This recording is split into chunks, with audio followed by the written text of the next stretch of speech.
சகோதர சகோதரிகள் அனைவருக்கும் கிறிஸ்து இயேசுவின் நாமத்தினாலே வாழ்த்துக்களை தெரிவித்துக் கொள்கின்றேன். இன்றைய நாகரிக உலகத்திலே சமத்துவம் குறித்த காரியங்கள் மிக அதிகமாய் பேசப்பட்டு வருகிறது. அதில் மிக முக்கிய சமத்துவம் என்பது ஆண் பெண் சமத்துவம். ஆணும் பெண்ணும் சமம், ஆணுக்கும் பெண்ணுக்கும் சம உரிமை போன்ற கருத்துக்கள் பலமாய் பேசப்பட்டு வருகிறது. உண்மையில் ஆணும் பெண்ணும் தேவனுடைய படைப்பில் சமமானவர்களா என்றுதான் நாம் இந்த வீடியோவிலே பார்க்க போகின்றோம்.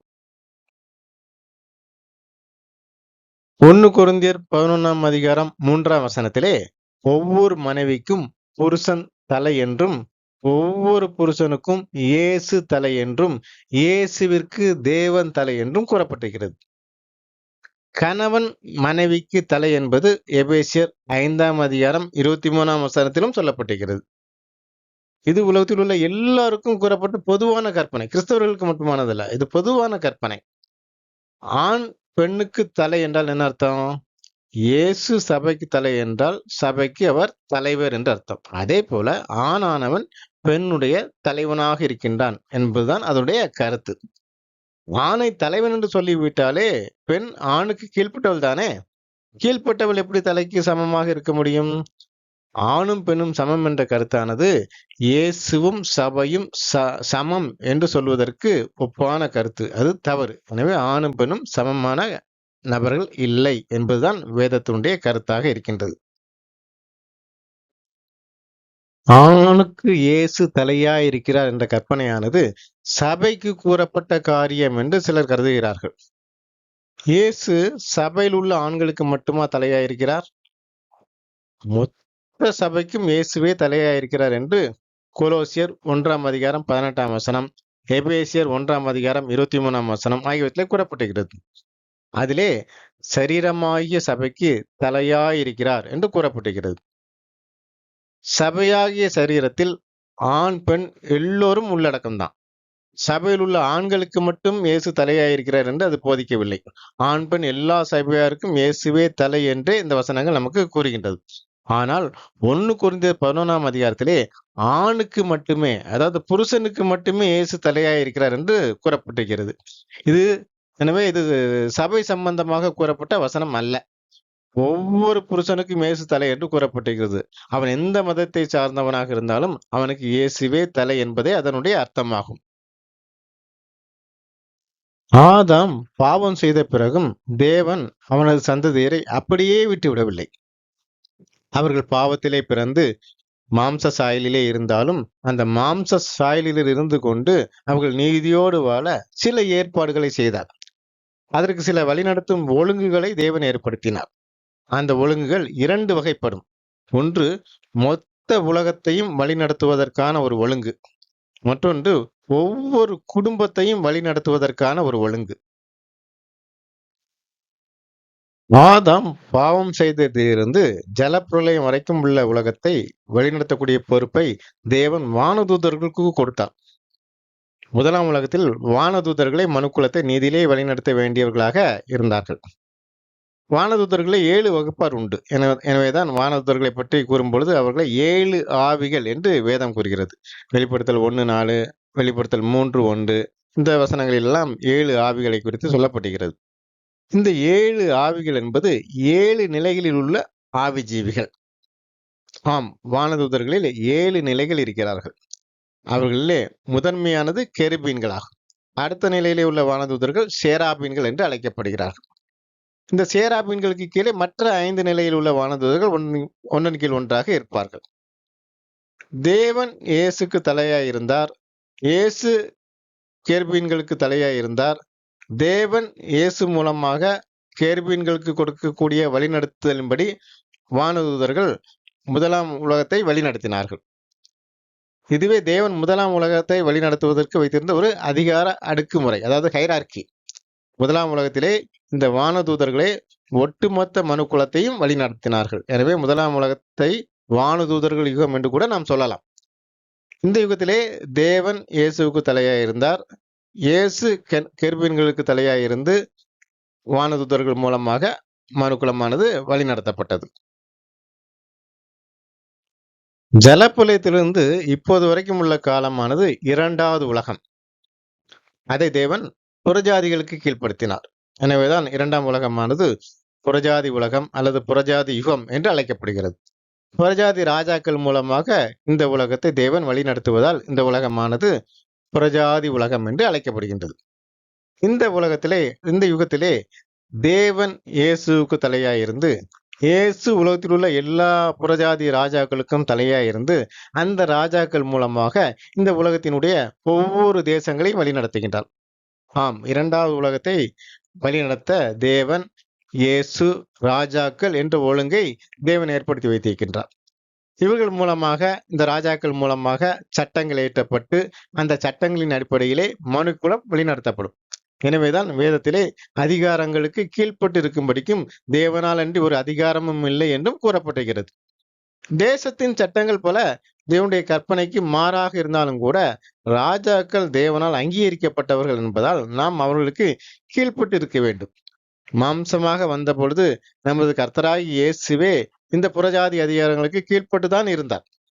தேவனால் நியமிக்கப்பட்ட அதிகாரங்களுக்கு எதிர்த்து நிற்பது என்பது தேவனுடைய நியமத்தை எதிர்த்து நிற்பதாகும் என்று ரோமர் 13ஆம் அதிகாரம் 1-2 வசனங்களிலே சொல்லப்பட்டிருக்கிறது. இதுவரைக்கும் நாம தேசமாக மக்களை வழிநடத்துவதற்கு ஏற்படுத்தி வைத்திருக்கக்கூடிய அதிகார கட்டமைப்பு அல்லது ஹைரார்க்கியை குறித்து நாம் பார்த்தோம். அதே போல தேவன் விழுந்து போன மனுக்குலத்திலே ஒவ்வொரு குடும்பத்தையும், ஒவ்வொரு வீட்டையும் வழிநடத்துவதற்கும் ஒரு ஒழுங்கை அல்லது ஒரு ஹைரார்க்கியை ஏற்படுத்தி வைத்திருக்கின்றார்.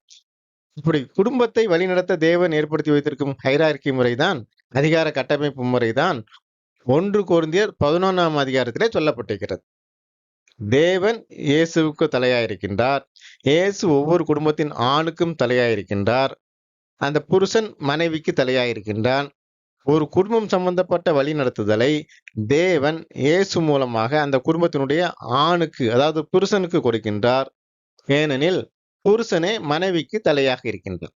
அந்த புருஷன் தேவன் இயேசு மூலமாக கொடுத்த வழிநடத்துதலின்படி அந்த மனைவியையும் அந்த குடும்பத்தையும் வழிநடத்த வேண்டும் என்பதுதான் தேவன் ஒரு குடும்பத்தை வழிநடத்த ஏற்படுத்தி வைத்திருக்கக்கூடிய ஒரு நிர்வாக முறை. தேவன் நாட்டை நிர்வகிக்க ஏற்படுத்தி வைத்திருக்கக்கூடிய நியமங்களை எதிர்த்து நிற்பது என்பது எப்படி தேவனுக்கு எதிரான கலகமோ, அதே போன்றதே வீட்டை நிர்வகிப்பதற்காக தேவன் ஏற்படுத்தி வைத்திருக்கக்கூடிய நிர்வாக முறையை எதிர்த்து நிற்பதும் அப்படிப்பட்ட ஒரு கலகம்தான். ஆணும் பெண்ணும் சமம் என்று பேசுபவர்கள் எல்லோருமே இந்த வகையிலேதான், அதாவது தேவனுக்கு எதிராக கலகம் செய்கின்றவர்கள் என்ற வகையிலே தான் வருவார்கள். விசுவாசிகளில் ஆண்களுக்கு இயேசு தலையாயிருக்கிறார் என்று சொன்னாலும் கூட நாம் ஏற்றுக்கொள்ளலாம். இஸ்ரேலில் உள்ள ஆண்களுக்கு கூட இயேசு தலையாயிருக்கிறார் என்று சொன்னால் கூட அதை ஏற்றுக்கொள்ளலாம். ஏனென்றால் நியாய பிரமாணத்தை தேவன் இயேசு மூலமாக இஸ்ரேலுக்கு கொடுத்தார். அந்த பிரமாணத்திலே ஆண் குடும்பத்தை எப்படி வழிநடத்த வேண்டும் என்று பல பிரமாணங்கள் கொடுத்ததன் மூலமாக இஸ்ரேலிய ஆண்களுக்கு இயேசு தலையாயிருந்தார் என்று நாம் ஏற்றுக்கொள்ளலாம். ஆனால் புறஜாதி ஆண்களுக்கு இயேசு எப்படி தலையாக இருக்க முடியும்? தேவன் புறஜாதி ஆண்களுக்கு தனது வழிநடத்துதலை எப்படி கொடுக்க முடியும்? இயேசு புறஜாதி ஆண்களை எப்படி வழிநடத்த, எப்படி கற்பனைகளை கொடுக்க முடியும்? அப்படிப்பட்ட எந்த கற்பனையும் கொடுக்கவில்லை இயேசு. பின் எப்படி புறஜாதி ஆண்களுக்கு அவர் தலையாக இருக்க முடியும்? இயேசு புறஜாதிகளுக்கு இருதயத்திலே நியாய பிரமாணத்தை எழுதியிருக்கிறார் என்று ரோமர் 2ஆம் அதிகாரம் 14-15 வசனங்களிலே சொல்லப்பட்டிருக்கிறது. அவர்கள் தவறு செய்யும் பொழுது, புறஜாதி ஆண்கள் தவறு செய்யும் பொழுது அவர்களது மனச்சாட்சி குற்றம் என்று சொல்கிறது. நன்மை செய்யும் பொழுது குற்றமில்லை என்று சாட்சியிடுகிறது. இப்படியாக ரோமர் 2ஆம் அதிகாரம் 14ஆம் வசனம் 15ஆம் வசனத்தில் சொல்லப்பட்டிருக்கிறது. ஏன் அப்படி சாட்சியிடுகிறது? குற்றம் என்னும் குற்றமில்லை என்று ஏன் அப்படி சாட்சியிடுகிறது? அவருடைய மனச்சாட்சியிலே எது தவறு, எது சரி என்ற அந்த மனச்சாட்சியின் பிரமாணமானது இயேசுவால் எழுதப்பட்டிருக்கிறது. அப்படி தேவன் இயேசு மூலமாக எப்பொழுது புறஜாதி ஆண்களின் இருதயத்திலே நியாயப்பிரமாணத்தை எழுதினார், எப்படி எழுதினார் என்பது அடுத்த கேள்வி. புறஜாதிகளிடத்திலே பல புலவர்களை எழுப்பி தேவன் பல அறம் சார்ந்த நூல்களை எழுத செய்திருக்கிறார். மற்ற எந்த இனக்குழுக்களிடம் இல்லாத அளவிலே நமது தமிழர்களிடத்திலே மிக அதிகமான அறம் சார்ந்த நூல்கள் இருக்கின்றன.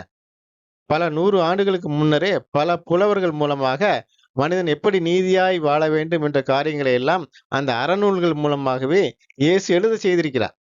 காலங்காலமாக அந்த நூட்களை படிப்பதால் புறஜாதிகளுடைய இருதயத்திலே குடும்பத்தை வழிநடத்தல் குறித்து காரியங்களானது இருதயத்திலே எழுதப்பட்டு விட்டது. இப்படியாக தேவன் இயேசு மூலமாக புறஜாதிகளிடத்திலே பல புலவர்களை எழுப்பி குடும்பத்தை வழிநடத்தல் சம்பந்தமாக பல கற்பனைகளை கொடுத்து அந்த கற்பனைகளை அவரது இருதயத்திலே பதிய செய்து இவ்வாறாக தேவன் இயேசு மூலமாக புறஜாதி ஆண்களை வழிநடத்துகின்றார். இந்த அறநூல்களில் புறஜாதி புலவர்களால் எழுதப்பட்ட அந்த அறநூல்களிலே பல தவறான கருத்துக்கள் இருக்கத்தான் செய்கின்றது.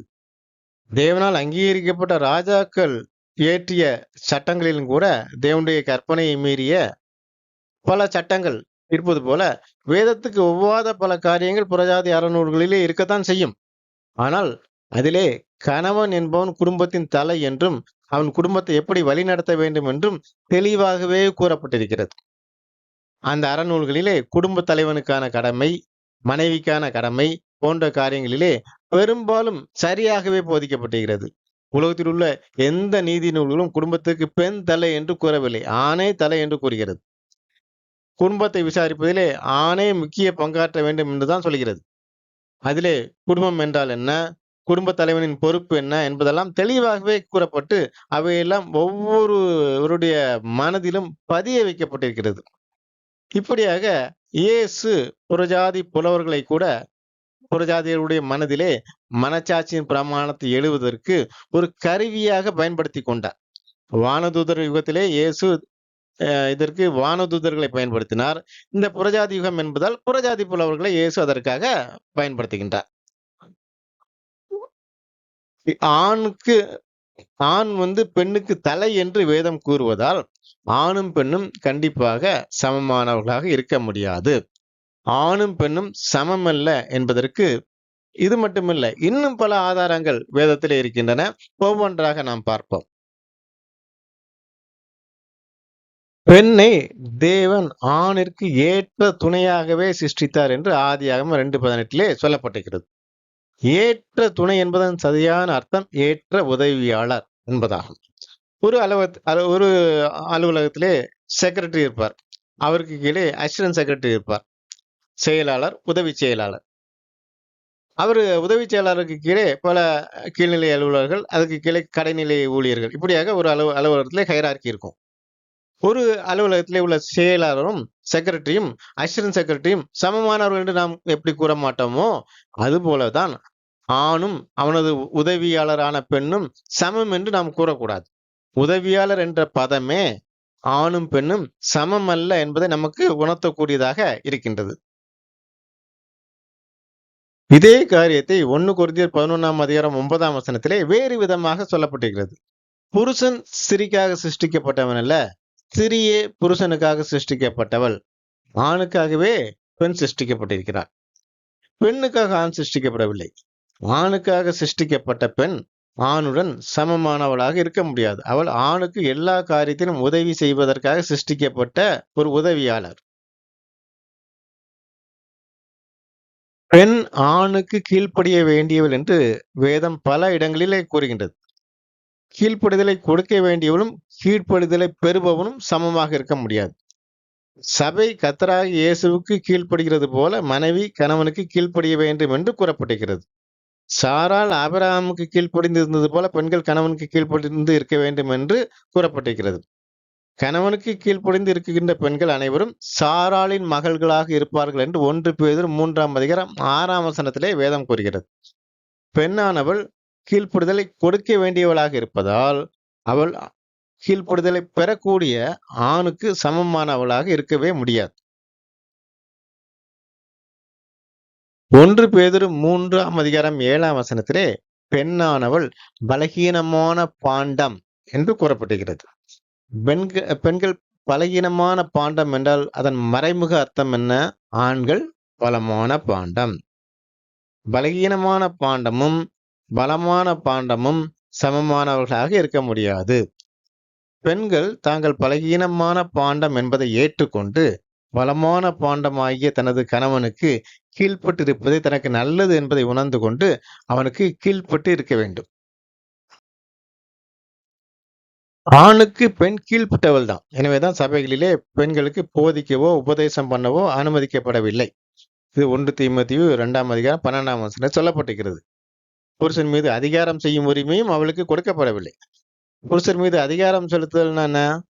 சபைகளில் மேலான பொறுப்புகளில் இருப்பதை தான் புருஷர்கள் மீது அதிகாரம் செலுத்துதல் என்று அது சொல்லப்பட்டிருக்கிறது. மதம் சம்பந்தப்பட்ட பொறுப்புகளிலும் பெண்கள் இருக்கக்கூடாது. சபைகளில் போதிக்கவும் கூடாது. ஆண்களை அதிகாரமும் செய்யக்கூடாது என்று வேதம் தெளிவாக சொல்லுகிறது. ஏன் மதம் சம்பந்தப்பட்ட பொறுப்புகளிலே பெண்களுக்கு தேவனால் தடை விதிக்கப்பட்டிருக்கிறது? அதற்கான விடையும் அடுத்த வசனத்திலே, அதாவது 1 தீமோத்தேயு 2:13 பவுல் விளக்குகிறார். முதலாவது ஆதாம் உருவாக்கப்பட்டான், பின்புதான் ஏவாள் உருவாக்கப்பட்டாள் என்று அங்கு சொல்கிறார். அதாவது ஆதாமிற்காகவே ஏவாள் சிருஷ்டிக்கப்பட்டாள். ஏவாளுக்காக ஆதாம் சிருஷ்டிக்கப்படவில்லை. ஆதாமுக்கு ஏற்ற உதவியாளராகவே ஏவாள் சிருஷ்டிக்கப்பட்டாள். ஆதாமுக்கு மட்டுமல்ல, உலகில் உள்ள எல்லா கணவனுக்கும் அவளது மனைவி ஏற்ற உதவியாளர் தான். உதவியாளர் தனக்கு மேலான ஆணை அதிகாரம் செய்ய முடியாது. அது சபை இயேசுவை அதிகாரம் செய்தது போன்று ஒரு காரியமாக போய்விடும். அதனால அது தவறு. அதே போல உதவியாளராகிய பெண் தனக்கு மேலான ஆணுக்கு ஆலோசனை கொடுக்க கூடாது. அது சபை இயேசுவுக்கு போதிப்பது போன்று ஆகிவிடும். அதுவும் தவறுதான். எனவே ஸ்திரீகள் சபை சம்பந்தப்பட்ட காரியங்களிலே அதிகாரம் செலுத்துவதும் ஆண்களுக்கு போதிப்பதும் தடை செய்யப்பட்டிருக்கின்றது. பெண் அதிகாரம் செய்வதும் போதிப்பதும் தேவனுடைய ஒழுங்கிற்கும் அவருடைய கற்பனைக்கும் அவருடைய நியமத்துக்கும் எதிரான ஒரு கலகமாகவே பார்க்கப்படுகின்றது. பெண் ஏன் ஆணை அதிகாரம் செய்யக்கூடாது, பெண் ஏன் ஆணுக்கு போதிக்க கூடாது என்பதற்கு மேலும் ஒரு காரணத்தை கூட அதே அடுத்த வசனத்திலே 1 தீமோத்தேயு 2:14 அப்போஸ்தலர் பவுல் கூறுகிறார். ஏனென்றால் அவள் சிறியானவள் பிசாசினால் எளிதிலே வஞ்சிக்கப்படக்கூடியவர்களாக இருக்கின்றார்கள். ஏனென்றால் அவர்கள் பலகீனமான பாண்டங்கள். பலகீனமான பாண்டமாக இருந்த காரணத்தினாலே ஏவாள் வஞ்சிக்கப்பட்டாள் பிசாசினால். அதே போல எல்லா பெண்களும் பலகீனமான பாண்டங்களாக இருக்கின்ற காரணத்தினாலே பிசாசினாலே எளிதிலே வஞ்சிக்கப்படக்கூடிய வாய்ப்பு இருக்கின்றது. அவளை சபை சம்பந்தப்பட்ட மிகப்பெரிய பொறுப்புகளிலே கொண்டு வைத்தால் அவளை பிசாசானவன் வஞ்சிப்பதன் மூலமாக ஒரு முழு சபையையும் எளிதிலே வஞ்சித்து விடுவான். எனவே ஆண்களை அதிகாரம் செய்யக்கூடிய பொறுப்புகளிலே பெண்களை வைக்க வேண்டாம் என்று பவுல் அங்கு கூறுகின்றார்.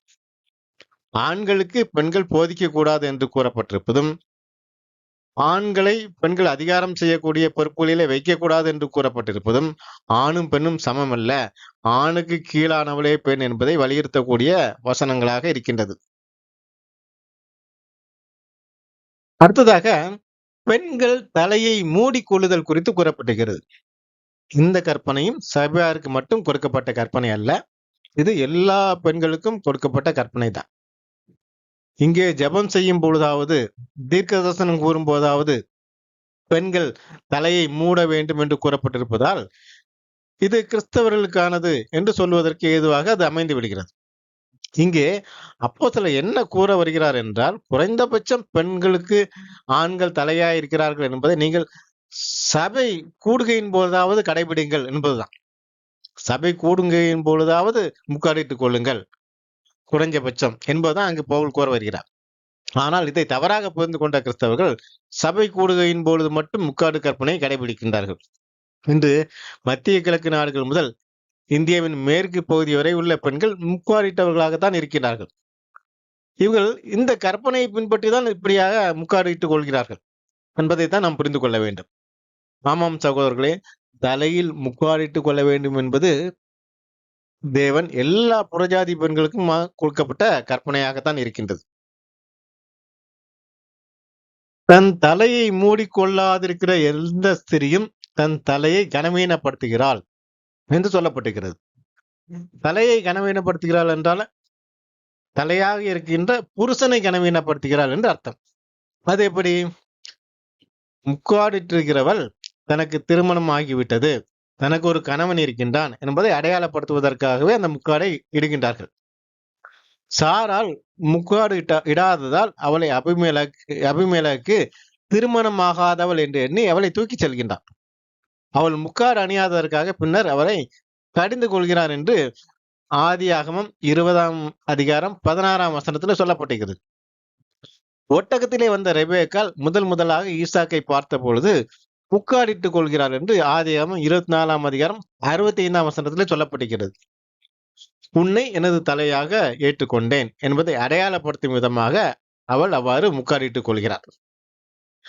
நான் எனது தலையல்ல, ஒருவன் எனது தலையாக ஏற்றுக்கொண்டிருக்கிறேன் என்பதை வெளிப்படுத்தவும், அதன் மூலம் தனது கணவனே எனக்கு தலை என்பதை வெளிப்படுத்தவும் பெண் முக்காடிட வேண்டும். அதன் மூலம் அவள் தனது தலையான கணவனை கனப்படுத்துகின்றாள். தூதர்களின் நிமித்தம் சிறியானவள் தலையின் மேல் முக்காடிட வேண்டும் என்று 1 கொரிந்தியர் 11ஆம் அதிகாரம் 10ஆம் வசனத்திலே கூறப்பட்டிருக்கிறது. நீங்கள் கணவனின் நிமித்தம் முக்காடிட வேண்டும் என்று கூறுகிறீர்கள் என்று நீங்கள் கேட்கலாம். தூதன் என்பது எப்பொழுதும் வானதூதனாகவே இருக்க வேண்டும் என்று அவசியம் இல்லை. யோவான் ஸ்நானனை கூட வேதமானது தேவனுடைய தூதன் என்று மார்க்கு 1ஆம் அதிகாரம் 2ஆம் வசனத்தில் சொல்லுகிறது. சிலர் இங்கே கூறப்பட்டிருக்கும் தூதன் என்பது மனித தூதன் தான் என்பதை ஏற்றுக்கொள்கிறார்கள். ஆனால் அந்த மனித தூதன் என்பது சபையின் போதகர்கள் அல்லது மூப்பர்கள் என்று கூறுகிறார்கள். அந்த சபையின் போதகர்கள் அல்லது மூப்பர்களுடைய காம இச்சையை தூண்டிவிடாதபடிக்கு சபையிலே ஒவ்வொரு பெண்ணும் முக்காடிட வேண்டும் என்று கூறுகிறார்கள். இங்கு காம இச்சை நிமித்தம் என்று கூறவில்லை. 1 கொரிந்தியர் 11ஆம் அதிகாரத்தை தொடர்ந்து நீங்கள் ஆராய்ந்து வாசித்தாலே இந்த தூதன் யாரை குறிக்கிறது என்பது உங்களுக்கு புரிந்துவிடும். இந்த அதிகாரம் முழுவதும் தலையாக இருக்கின்ற புருஷனை குறித்தே பேசப்பட்டு வருகிறது. எனவே இந்த தூதனும் கண்டிப்பாக புருஷனாகவே இருக்க வேண்டும். ஒவ்வொரு பெண்ணிற்கும் அவனுடைய புருஷன்தான் தூதன். அந்த பெண்ணை பொறுத்தவரை தனக்கு தலையாகி இருக்க புருஷனானவன் தனக்கான இயேசுவின் தூதனாக இருக்கின்றான். இயேசு அவன் மூலமாகவே அவளை வழிநடத்துவதால் ஒவ்வொரு மனைவிக்கும் அவளது புருஷனானவன் இயேசுவின் தூதனாகவே இருக்கின்றான். எனவே தூதனின் நிமித்தம் முக்காடிட வேண்டும் என்றால் தனது புருஷனின் நிமித்தம் முக்காடிட வேண்டும் என்றே அர்த்தம். பெண்ணின் முக்காடானது ஆணை தலையாக காட்டுவதால் தலையாகிய ஆணுக்கு பெண் சமமானவள் கிடையாது. தலையாகிய ஆணுக்கு கீழ்ப்பட்டவளே பெண் என்பதை வலியுறுத்தவே முக்காடு கற்பனையானது பெண்களுக்கு கொடுக்கப்பட்டிருக்கிறது. பெண் முக்காடிட வேண்டும் என்று கூறும் வேதமானது ஆணானவன் முக்காடிடக்கூடாது என்றும் கூறுகிறது. அதன் மூலம் அவன் தலையாகிய இயேசுவை மகிமைப்படுத்துகின்றான் என்று வேதம் கூறுகிறது. ஒரு ஆண் முக்காடு அணியாததன் மூலமாக எப்படி அவன் தலையாகி இயேசுவை மகிமைப்படுத்த முடியும்? தேவன் என்னை தனது மனைவிக்கும் குடும்பத்திற்கும் தலையாக வைத்திருக்கின்றார். அந்த பொறுப்புகளை உணர்ந்து நான் சரியான குடும்ப தலைவனாக இருப்பேன் என்பதை வலியுறுத்தும் விதமாக ஆணானவன் தனது தலைக்கு முக்காடோ தொப்பியோ அணியக்கூடாது. அப்படி முக்காடு அணியாததன் மூலமாக தேவனது கற்பனையை ஏற்றுக்கொண்டேன் என்று அவன் அறிக்கை செய்கின்றான். ஒரு ஆண் தனது தலையை முக்காடால் மூடிக்கொண்டால் அவன் தனது குடும்பத்தின் தலை என்ற தேவனுடைய கற்பனையை புறக்கணிப்பதாக இருப்பதால் தலையாகி இயேசுவை அவன் கனவீனப்படுத்தக்கூடியவனாக அவன் இருப்பான். ஆணும் பெண்ணும் சமம் அல்ல, ஆணே வேதாகமத்தின்படி உயர்ந்தவன் என்பதற்கு வேதாத்திலிருந்து பல ஆதாரங்களை பார்த்தோம். முதல் ஆதாரம், பெண்ணுக்கு ஆண் தலையாயிருக்கின்றார். அடுத்ததாக பெண்ணானவள் ஆணின் உதவியாளர். அடுத்து ஆணுக்கென்றே பெண் சிருஷ்டிக்கப்பட்டாள். பெண் ஆணுக்கு கீழ்ப்படிய வேண்டியவள், கீழ்ப்படிதலை கொடுக்க வேண்டியவள் என்று பார்த்தோம். பெண்ணானவள் பலகீனமான பாண்டம், ஆணானவன் பலமான பாண்டம் என்று பார்த்தோம். ஆண்களுக்கு போதிக்கவும் ஆண்களை அதிகாரம் செய்யவும் பெண்ணுக்கு தடை விதிக்கப்பட்டிருக்கிறது என்பதையும் பார்த்தோம். பெண்கள் முக்காடு போட வேண்டும் என்றும் பார்த்தோம். இத்தகைய ஆதாரங்கள் ஆணுக்கு பெண் சமமல்ல என்று உணர்த்துவதற்காக வேதத்திலே கொடுக்கப்பட்டிருக்கிறது. ஆனாலும் சிலர் வேதத்திலே கொடுக்கப்பட்டிருக்கின்ற சில வசனங்களை தவறாக வியாக்கியானம் பண்ணி ஆணும் பெண்ணும் சமம் என்று வேதத்திலே சொல்லப்பட்டிருக்கிறது என்று கூறக்கூடியவர்களும் இருக்கிறார்கள். அத்தகைய வசனங்களை நாம் இப்போது ஆராய்ந்து பார்த்து விடுவோம். ஆதாமும் ஏவாளும் தேவ சாயலிலே சிருஷ்டிக்கப்பட்டார்கள் என்று கூறப்பட்டிருக்கிறதே. தேவ சாயலில் உள்ளவர்கள் எப்படி ஒருவர் கீழானவர்களாக இருக்க முடியும் என்று ஒரு கேள்வியை எழுப்புகிறார்கள். 2 பேரும் தேவ சாயலாக இருப்பதால் 2 பேரும் சமம் என்று கூறுகிறார்கள். ஆதாம் தேவ சாயலிலே சிருஷ்டிக்கப்பட்டான். தேவசாயல் என்றால் என்ன? பரிசுத்த ஆவி உள்ள நிலைதான் தேவசாயல். ஒருவன்கிட்ட பரிசுத்த ஆவி இருந்துச்சுன்னா அவன் தேவசாயலிலே இருக்கிறான் என்று சொல்லலாம். தேவசாயலுக்கு எதிர்ப்புதம் என்ன? மாம்ச சாயல். ஒருவன் பரிசுத்த ஆவியை உடைய நிலை தேவசாயல், பரிசுத்த ஆவி இல்லாத நிலை மாம்ச சாயல். தேவன் பரிசுத்த ஆவியிலே பூரணர், எனவே அவர் தேவசாயலிலே இருக்கின்றார். இயேசுவும் பரிசுத்த ஆவியை உடையவர்தான். 2 பேரும் பரிசுத்த ஆவியை உடையவராக இருப்பதால் 2 பேரும் சமமானவர்களா? இயேசு தேவனுக்கு கீழ்ப்பட்டே இருப்பார் என்று வேத வசனம் கூறுகின்றது. 1 கொரிந்தியர் 15ஆம் அதிகாரம் 27, 28 வசனங்கள்.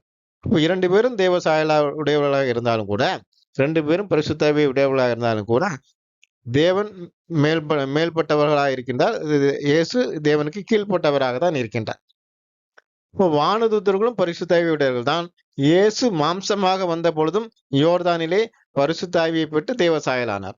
ஆனாலும் அவரை வானதூதரின் சிறியவர் என்றே வசனம் கூறுகிறது.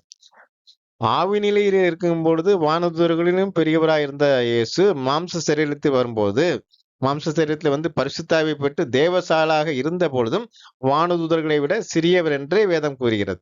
எனவே தேவசாயலிலே இருந்து விட்டாலே எல்லோரும் சமமாகத்தான் இருக்க வேண்டும் என்ற கருத்தானது தவறான கருத்து. ஆதாம் தேவ சாயலை உடையவன்தான். ஆனால் ஏவாள் தேவனுடைய சாயலை உடையவளா என்பதை நாம் ஆராய வேண்டும். ஆதாம் பரிசுத்த ஆவியை உடையவனாக தேவ சாயலிலே சிருஷ்டிக்கப்பட்டான்.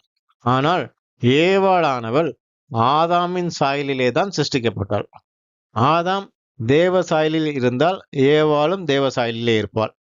ஆதாம் பாவம் செய்து பரிசுத்தாவி இழந்து மாம்ச சாயலானால் ஏவாளும் ஆதாமின் சாயலான மாம்ச சாயலாகி விடுவாள் என்ற அடிப்படையில்தான் தேவன் ஏவாளை சிருஷ்டித்தார். அதனாலே ஏவாளானவள் ஆதாமின் சாயல்தான். ஆதாம் சிருஷ்டிக்கப்பட்ட பொழுது பரிசுத்த ஆவியுடன் தேவ சாயலிலே இருந்த காரணத்தினால் மட்டுமே ஏவாளும் பரிசுத்த ஆவியுடன் தேவ சாயலிலே இருந்தாள். அவ்வளவுதான். இதையே 1 கொரிந்தியர் 11ஆம் அதிகாரம் 7ஆம் வசனம் வலியுறுத்துகிறது. புருஷனானவன் தேவனுடைய சாயலும் மகிமையா இருக்கிறபடியால் தன் தலையை மூடிக்கொள்ள வேண்டியதில்லை. சிறியானவள் புருஷனுடைய மகிமையா இருக்கிறாள். இங்கு சிறியானவள் புருஷனுடைய மகிமையா இருக்கிறாள் என்பது சிறியானவள் புருஷனுடைய சாயலா இருக்கிறாள் என்று நாம் புரிந்து கொள்ள வேண்டும். ஆகவே பெண் அவனுடைய சாயலே இருக்கிறாள் என்பதுதான் 1 கொரிந்தியர் 11ஆம் அதிகாரம் 7ஆம் வசனத்துடைய கருத்தாக இருக்கின்றது. ஏவாள் ஆதாமின் சாயல் என்பதை நாம் இன்னொரு சம்பவம் மூலமாகவும் உறுதிப்படுத்தலாம். ஏவாள் முதலிலே பழத்தை சாப்பிட்டாள். அவள் பழத்தை சாப்பிட்ட உடனே அவளுக்கு கண்கள் திறக்கப்படவில்லை. அவள் நிர்வாணி என்று அவளுக்கு உணர்த்தப்படவில்லை. ஆனால் ஆதாம் பழத்தை சாப்பிட்டதும் ஆதாம் ஏவாள் இருவருடைய கண்களும் ஒரு சேர திறக்கப்பட்டது. ஏன்? ஏவாள் பாவம் செய்தாலும் அவளிடத்திலிருந்து பரிசுத்த ஆவி எடுக்கப்படவில்லை. ஏனென்றால் அவள் வஞ்சிக்கப்பட்டுதான் அந்த பாவத்தை செய்தாள் என்று 1 தீமோத்தேயு 2:14 சொல்லப்பட்டிருக்கிறது. மனப்பூர்வமாக அந்த பாவத்தை அவள் செய்யவில்லை. மனப்பூர்வமாக அவள் அந்த பாவத்தை செய்திருந்தால் உடனடியாக அவளிருந்து அந்த பரிசுத்த ஆவி எடுக்கப்பட்டிருக்கும். அவளது பாவத்தின் நிமித்தம் அவளிடத்திலிருந்து பரிசுத்த ஆவி எடுக்கப்பட்டிருந்தால் அவள் பழத்தை சாப்பிட்ட உடனேயே அவளுடைய கண்கள் திறக்கப்பட்டிருக்கும். அவள் நிர்வாணி என்பது அவளுக்கு உடனடியாக தெரிய வந்திருக்கும். ஆனால் ஆதாம் பாவம் செய்த பொழுதுதான் அவனிடமிருந்தும் ஏவாள் இடத்திலிருந்தும் ஒரு சேர பரிசுத்த ஆவி எடுக்கப்பட்டது. ஆதாமின் பாவத்தினால் தான் ஏவாளும் பரிசுத்த ஆவி இழந்தாள். ஆதாம் பரிசுத்த ஆவி இழந்து மாம்ச சாயலானதால் ஏவாளும் பரிசுத்த ஆவி இழந்து ஆதாமின் சாயலான மாம்ச சாயலானாள். இதனாலே தான் ஒரே மனுஷனால் பாவம் வந்தது என்று ரோமர் 5ஆம் அதிகாரம் 12ஆம் வசனத்திலே கூறப்பட்டிருக்கிறது. ஆதாம் பாவம் செய்யும் முன் அவனுடைய தேவ சாயலிலே ஏவாள் இருந்தால் அவன் பாவம் செய்தவுடன் அவன் மாம்ச சாயலானால் ஏவாளும் ஆதாமின் மாம்ச சாயலானாள். இப்படியாக ஏவாளானவள் ஆதாமின் சாயலிலே சிருஷ்டிக்கப்பட்டிருந்ததால் அவளும் ஆதாமின் சாயலான மாம்ச சாயலானாள். எனவே ஆதாம் ஏவாள் தேவ சாயலிலே சிருஷ்டிக்கப்பட்டார்கள் என்பதை ஆண் பெண் சமம் என்பதற்கான தவறான ஆதாரமாக நாம் எடுத்துக்கொள்ளக்கூடாது. தேவ சாயல் என்பதால் எல்லோரும் சமமும் கிடையாது. கலாத்தியர் 3:28 யூதன் என்றும் கிரேக்கன் என்றும் ஆண் என்றும் பெண் என்றும் இல்லை என்று கூறப்பட்டிருக்கிறதே, இந்த வசனம் ஆண் பெண் சமம் என்று போதிக்கவில்லையா என்று கேட்கிறார்கள். இந்த வசனமும் ஆணும் பெண்ணும் சமம் என்று போதிக்கவில்லை. சபையாராவதற்கு இஸ்ரேல் மட்டுமே முதலிலே தகுதியுள்ளவர்களாக இருந்தார்கள். இப்பொழுது புறஜாதிகளும் தகுதி பெற்றிருக்கிறார்கள் என்பதையே யூதன் என்றும் கிரேக்கனும் என்றும் இல்லை என்று கூறப்பட்டிருக்கிறது. முன்பு அடையாளமான ஆசாரியர்களாக இருந்தவர்கள் எல்லாரும் ஆண்கள் தான். ஆண்கள் மட்டும்தான் ஆசாரியர்கள் ஆக முடியும். ஆனால் இப்போது நிறைவேறுதலான ஆசாரியர்கள் ஆவதற்கு ஆண் பெண் என்று வித்தியாசம் இல்லை என்பதையே இந்த வசனம் நமக்கு கூற வருகிறது. எல்லோரும் சபையாராகலாம், ஆண் என்னும் பெண் என்றும் இல்லை, எல்லோரும் சபையாராகலாம் என்பதையே இந்த வசனம் கூறுகிறது. ஆனால் சபையில் பெண் போதிக்க கூடாது என்று கூறப்பட்டிருப்பதிலிருந்து சபையார் ஆனாலும் பரிசுத்தாவி 2 பேரும் பெற்றிருந்தாலும், ஆணும் பெண்ணும் பரிசுத்தாவி பெற்றிருந்தாலும் கூட ஆணும் பெண்ணும் சமம் அல்ல என்றே வேதம் கூறுகிறது. கணவன் தலை என்பதாலும் மனைவி தனக்கு கீழ்ப்பட்டவள் என்பதாலும் தனது மனைவியை அவன் கொடுமையாக நடத்தக்கூடாது. அவளை அடக்கி ஒடுக்கக்கூடாது. அவளை சுரண்டக்கூடாது. மனைவி அன்பு கூற வேண்டும் என்று வேதத்திலே கூறப்பட்டிருக்கிறது. எப்படி அன்பு கூற வேண்டும் என்று வேதம் கூறுகிறது? இயேசு எப்படி சபையை அன்பு கூர்ந்தாரோ அப்படியே தனது மனைவி அவன் அன்பு கூற வேண்டும் என்று எபேசியர் 5ஆம் அதிகாரம் 25ஆம் வசனத்திலே சொல்லப்பட்டிருக்கிறது. இயேசு தனது சபையை எப்படி அன்பு கூர்ந்தார்? சபைக்காக தனது உயிரையும் கொடுக்கும்படி இயேசு சபையை அன்பு கூர்ந்தார். அப்படியே கணவனானவன் தனது மனைவிக்காக தனது ஜீவனையே கொடுக்கும்படி அன்பு கூற வேண்டும். அவரை பரிபாலிக்க வேண்டும். அவளுக்கு தேவையானதை செய்ய வேண்டும். மனைவி எனக்கு கீழ்ப்படிதலை கொடுத்தால் மட்டுமே நான் அவளை அன்பு செய்வேன் என்று சொல்லக்கூடாது. மனைவி என்பள் பலகீனமான பாண்டமை. அவளிடத்திலே பல பலகீனங்கள் இருக்கத்தான் செய்யும். அவளால் ஒருவனுடைய ஜெப வாழ்க்கைக்கு கூட தடை ஏற்படலாம் என்று 1 பேதுரு 3ஆம் அதிகாரம் 7ஆம் வசனத்தில் சொல்லப்பட்டிருக்கிறது. தேவனுடைய சித்தப்படி வாழக்கூட ஒரு மனைவியினால் நமக்கு தடை ஏற்படலாம். ஆனாலும் அவளிடத்திலே ஞானமாக நடந்து கொண்டு தனது தலையின் பொறுப்புக்கு உண்மையா இருக்க வேண்டும் என்று வேதம் கூறுகிறது. மனைவி சரியாக நடந்து கொண்டால்தான் நான் அவரை அன்பு செய்ய வேண்டும் என்று வேதம் கூறவில்லை. அவளிடத்திலே பல பலகீனங்கள் இருக்கும். அது நமக்கு எரிச்சலை உண்டு பண்ணலாம். அவளது பலகீனம் நமது தேவ பக்தியான வாழ்க்கைக்கு கூட தடையை ஏற்படுத்தலாம். ஆனாலும் அவளை அன்பு செய்ய வேண்டும். அவளது பலகீனங்களை தாங்குவதே அன்பு. தன்னிடத்திலே அன்பாக நடப்பவர்களிடத்தில் தான் அன்பாக இருப்பேன் என்றால் மிருகங்கள் கூட அன்பாக அப்படி நடக்குமே. தன்னிடத்திலே அன்பாக இருப்பவர்களிடத்திலே மிருகங்கள் கூட அன்பாக இருக்குமே. வேதம் அந்த அன்பை குறித்து பேசவில்லை. அவளது பலகீனங்கள் மத்தியிலும் அவளை அன்பு கூற வேண்டும் என்றுதான் வேதம் கூறுகிறது. சபையாரிடத்திலே பல பலகீனங்கள் இருந்த பொழுதும் கூட இயேசு அவர்களை அன்பு கூர்ந்தார். அதே போல மனைவியின் பலகீனங்கள் மத்தியிலே அவளை அன்பு கூற வேண்டும்.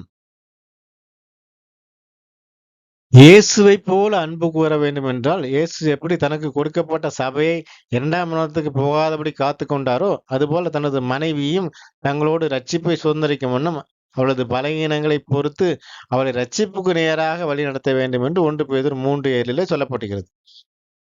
என்ன சொல்கிறது அங்க? உங்களுடனே கூட அவர்களும் நித்திய ஜீவனாகிய கிருபைக்கு சுதந்திரித்துக் கொள்கின்றவர் ஆனபடியினாலே என்று சொல்லப்பட்டிருக்கிறது.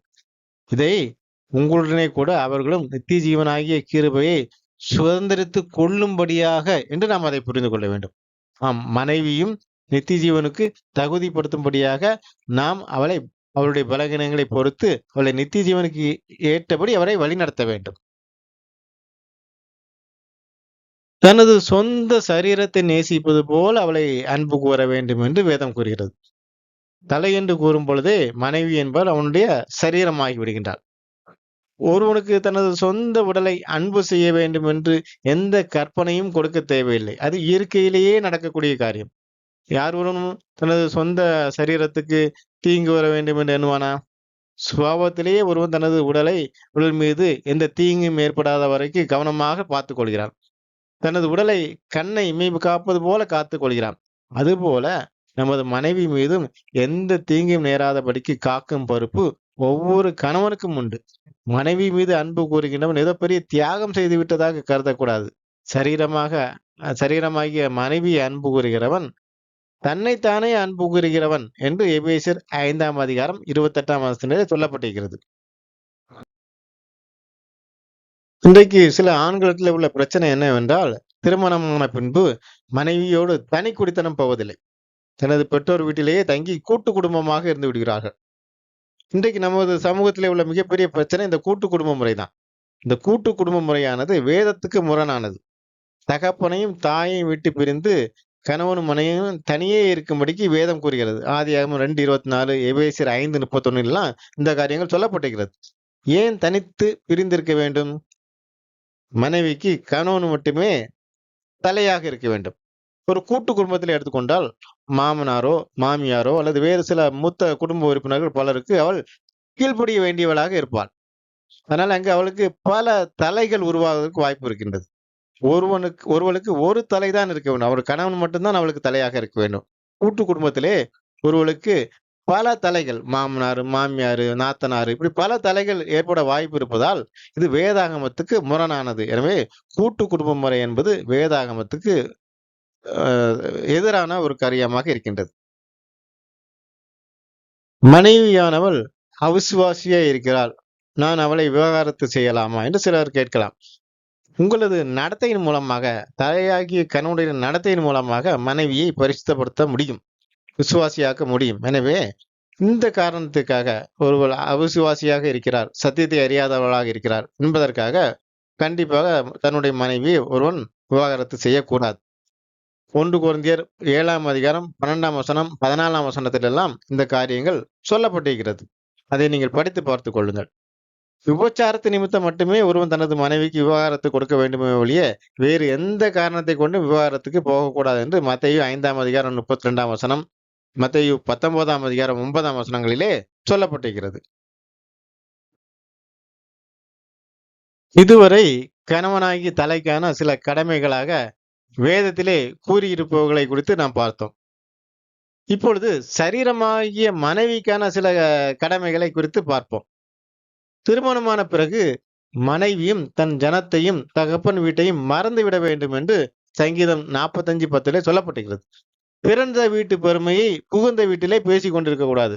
திருமணத்துக்கு பிறகு கணவன் வீடே உங்களுடைய வீடாகும். சபை எப்படி இயேசுவுக்கு எல்லா காரியங்களிலும் கீழ்ப்பட்டிருக்கிறதோ, அதுபோல கணவனுக்கு எல்லா காரியங்களிலும் நீங்கள் கீழ்ப்பட்டிருக்க வேண்டும்.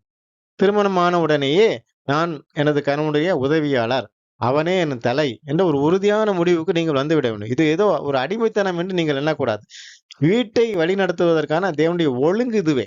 எனவே கர்த்தருடைய கற்பனைக்கு இணங்க கணவனுக்கு கீழ்ப்படிந்து இருக்க வேண்டும்.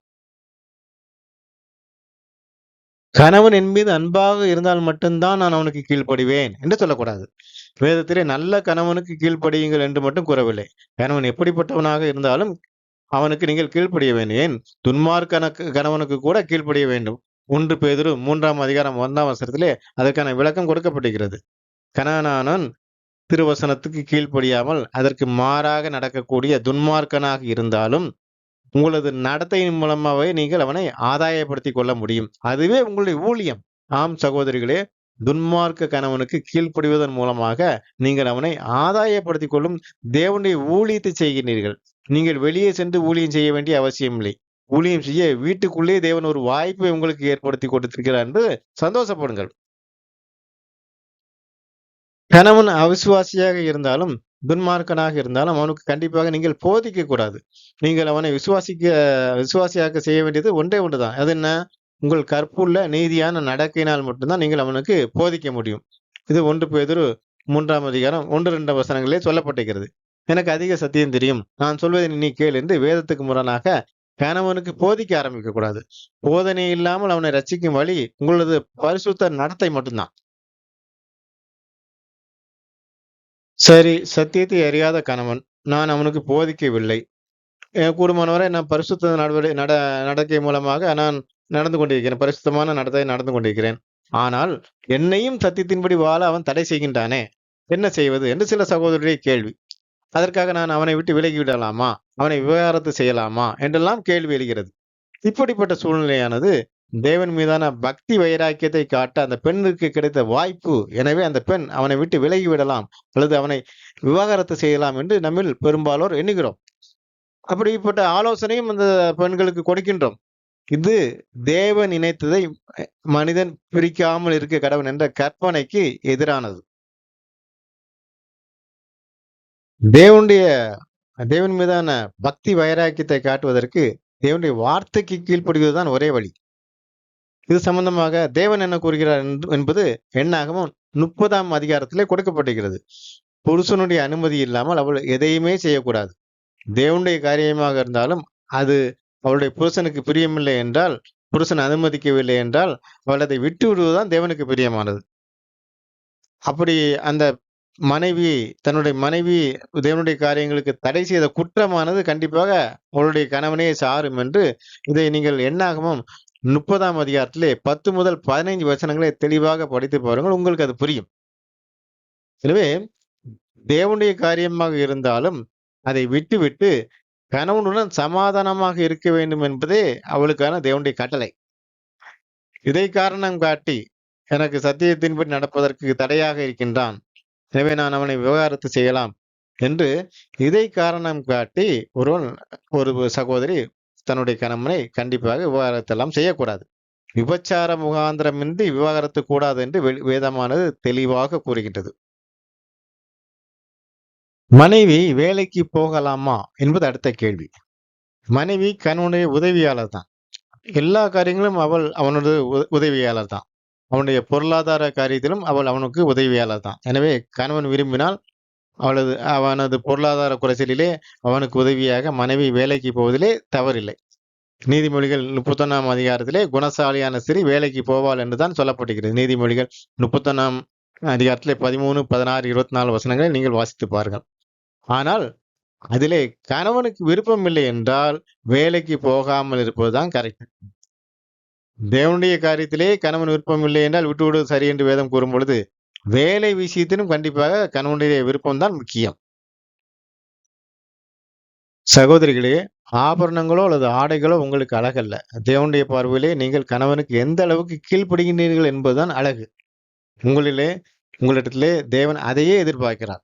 1 பேதுரு 3ஆம் அதிகாரம் 3 முதல் 5 வசனங்களில் சொல்லப்பட்டிருக்கிறது. எனவே ஆடை ஆபரணங்கள் மீதான ஆசையை விட்டு விலகுங்கள்.